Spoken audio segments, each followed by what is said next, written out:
Commentaire de l'ouvrage Voyager dans l'invisible, technique chamanique de l'imagination de Charles Stepanov. Introduction. Charles Stepanov, ethnologue et maître de conférences à l'école pratique des hautes études et membre du laboratoire d'anthropologie sociale, a récemment publié son dernier ouvrage que nous allons commenter ici. Voyager dans l'invisible, préfacé par Philippe Descola, est sorti en août 2019 aux éditions La Découverte. Ce livre richement illustré, organisé en de nombreux et courts chapitres et aux propos clairs et argumentés, saura séduire le lecteur non spécialiste. L'auteur présente dans cet ouvrage deux types de chamanisme de Sibérie. Le chamanisme hiérarchique et le chamanisme hétérarchique. Nous découvrons, au long de l'ouvrage, les différents rituels, les pratiques et les outils permettant aux communautés sibériennes de se relier à un monde invisible. De plus, avec l'aide des neurosciences, l'auteur nous invite à une réflexion sur les capacités cognitives et imaginatives de l'humain. Nous comprendrons alors que grâce à des techniques d'imagination très développées, le chaman permet de faire le pont entre un monde de l'ici et maintenant et un monde plus lointain, entre un espace visible et un espace invisible. Nous disposons tous de capacités chamaniques. Imaginez un grand parc, en tâchant de vous le figurer aussi précisément que possible. À votre droite, en contrebas, vous distinguez les roseaux, d'une mare où l'on entend les cris de quelques canards. C'est ainsi que débute l'ouvrage. L'auteur nous guide et nous invite à effectuer un voyage mental. Cet exemple, qui se termine par l'injection d'un vaccin, illustre le fait que des images mentales peuvent provoquer de riches sensations physiques, indépendamment de notre volonté. L'apport des neurosciences nous montre que les expériences imaginaires sont des expériences réelles, visibles par différentes techniques d'imagerie, mais qui peuvent également être utilisées en thérapie. Ainsi, la dichotomie réel-imaginaire défendue par nos sociétés depuis de nombreux siècles s'estompe ici. Nos capacités imaginatives agissent sur le réel, et c'est la fonction même de l'imagination, nous dit l'auteur. Les humains n'utilisent pas leurs capacités imaginatives pour fuir le réel, mais au contraire pour agir sur lui et pour interagir entre eux. De plus, les capacités imaginatives ont eu une place prépondérante dans l'histoire de l'évolution de l'espèce humaine, car elles lui ont permis de saisir les subjectivités des autres espèces, faisant de l'humain un prédateur empathique. L'auteur détaille dans cet ouvrage ces différentes capacités imaginatives et met en contraste l'imagination guidée, composée de nombreuses amorces cognitives, que l'on retrouve dans des supports stables, comme les romans, et l'imagination exploratoire, où les amorces sont faibles et l'imagination plus libre et spontanée, comme on peut la retrouver dans les rêves. De plus, l'auteur compare l'imagination agentive, où le sujet est acteur, comme dans les jeux vidéo, à l'imagination contemplative, où le sujet ne peut agir, comme lorsqu'il regarde un film. Chaque individu possède alors différentes capacités imaginatives, et celles-ci seront plus ou moins valorisées selon la société.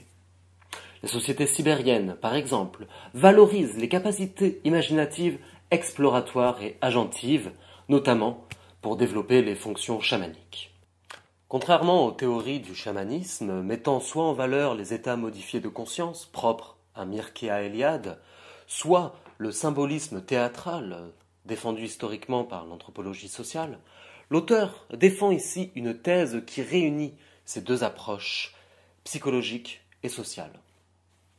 Des capacités mentales imaginatives non extraordinaires sont stimulées pour de futures fonctions sociales. De plus, certaines techniques que nous allons voir maintenant sont utilisées pour stimuler ces fonctions imaginatives. Deux types de chamanisme. Charles Stepanov observe à travers ses terrains de Sibérie et ses lectures deux grands types de rituels chamaniques. Tout d'abord, le rituel de la tente sombre, qui, comme son nom l'indique, s'organise dans l'obscurité totale. Le chaman est ligoté, son âme quitte son corps, et les esprits des animaux gagnent la tente et peuvent alors entrer en contact avec les participants. Les chasseurs peuvent alors ainsi discuter avec leur proie dans un rapport d'égalité et dans un langage humain pour tenter de mieux les comprendre. Dans ce rituel, les capacités imaginatives, exploratoires et agentives sont stimulées. A l'inverse, dans le rituel de la tente claire, le feu rend visible le chaman qui est au centre de l'attention. Les chants sont riches, l'utilisation d'outils stimulant l'imagination est importante et le protagoniste occupe l'espace de la tente avec des mouvements informatifs sur son voyage, tandis que le public reste observateur. Ici, ce sont les capacités imaginatives contemplatives et guidées du public qui sont donc mises en valeur. Cependant, au-delà de ces deux rituels différents, ce sont deux systèmes de rapport à l'invisible que décrit Stepanov.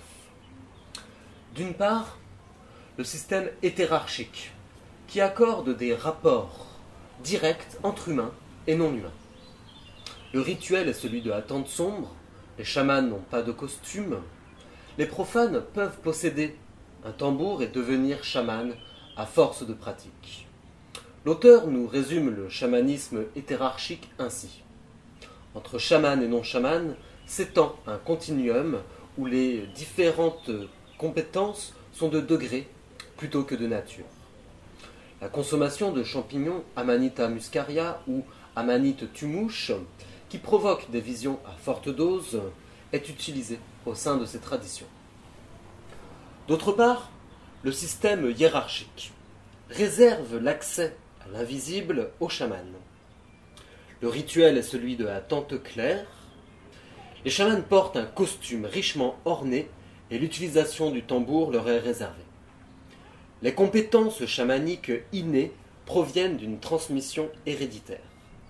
La consommation de champignons est soit réservée aux chamans, soit, la plupart du temps, inexistante.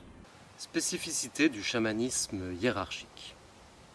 Au sein du chamanisme hiérarchique, la performance de la tente claire possède des amorces cognitives riches.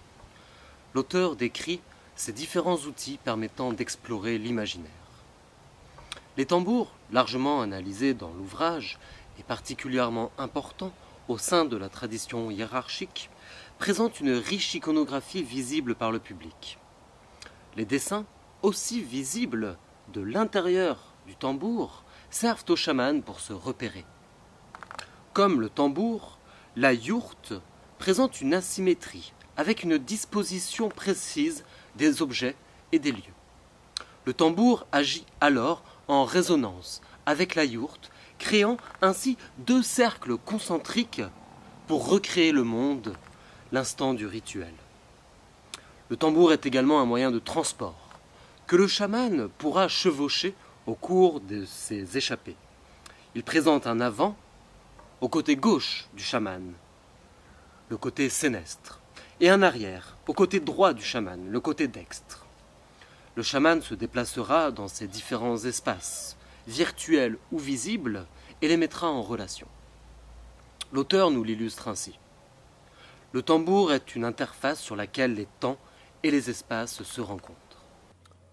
Le tambour mobilise alors les sens des participants, mais en premier lieu ceux du chaman, et lui permet de se mouvoir au sein de la yourte et au sein d'un monde invisible. Contrairement à un simple instrument de musique, Stepanov décrit cet instrument comme un outil sensorimoteur permettant la performance rituelle. Le costume suivra également cette approche. Son but n'est pas seulement de symboliser pour le public, mais d'être un outil de déplacement, de protection et d'augmentation des capacités du chaman dans un monde virtuel. Ce que nous dit l'auteur, c'est que l'essentiel n'est pas tant ce que le costume représente que ce qu'il permet de faire et de vivre dans l'invisible. Ces outils chamaniques sensorimoteurs vont agir comme support pour guider le chaman et le public, permettant d'explorer ensemble les mondes invisibles au cours d'un voyage mental ainsi partagé. Les traditions hiérarchiques et ces pratiques chamaniques connaîtront au fil du temps une certaine popularité et une expansion en Sibérie. L'auteur propose plusieurs pistes de compréhension reposant sur des raisons sociales, historiques, économiques et ontologiques. En conclusion, nous pouvons souligner qu'au sein de ces sociétés sibériennes, les chamans ne séparent pas les mondes visibles et invisibles. Au contraire, ils tentent de les rassembler au cours du rituel et, en stimulant les capacités imaginatives des profanes, rendent visible ce qui ne l'est pas, pour leur permettre de comprendre au mieux leur environnement. Dans cet ouvrage fascinant, de nombreuses autres notions n'ont pu être analysées ici.